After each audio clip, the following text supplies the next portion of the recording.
Dieva vārdā rakstīts, ka aicināto ir daudz, bet izredzēto ir maz. Ne visi atsaucās šim aicinājumam. Jo redz, kāds ir sieva apņēmis, kādam lopi mājās, es runāju tēlaini, kādam vēl kaut kas, kādam ir karjera. Dievs taču pagaidīs. Dievs, lūdzu, pagaidi.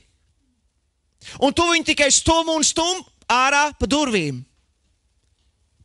Dievs ir gaidījis visu savu dzīvi, visu tavu dzīvi. Un viņš turpina gaidīt un klauvēt pie tavas sirds durvīm. Cik ilgi viņš gaidīs? Kad viņš savā mīlestībā tevi aicina.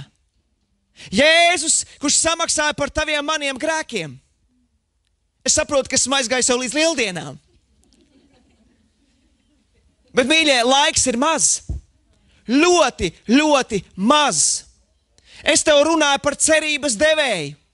Un šis cerības devējs ir Kristus. Tu viņu var stumt ārā, bet viņš turpinās klauvēt pie tavām sirds durvīm līdz pēdējām elpas vilcienam. Neatliec. Neatliec.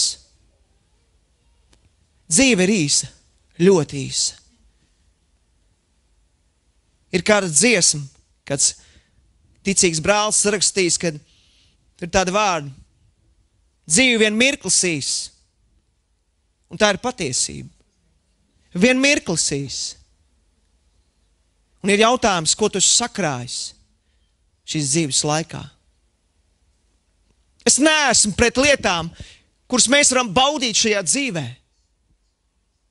Ģimene, laulība, izglītība, karjera, darbs un viss pārējais. Brīnišķīgi atpūta, svētki. Bet ja tur visā tajā nav Kristus, tur nav satura.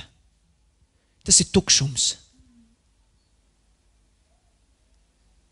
Jo mums visiem ir vajadzīgs dvēseļu gans. Un šis dvēseļu gans ir Jēzus Kristus.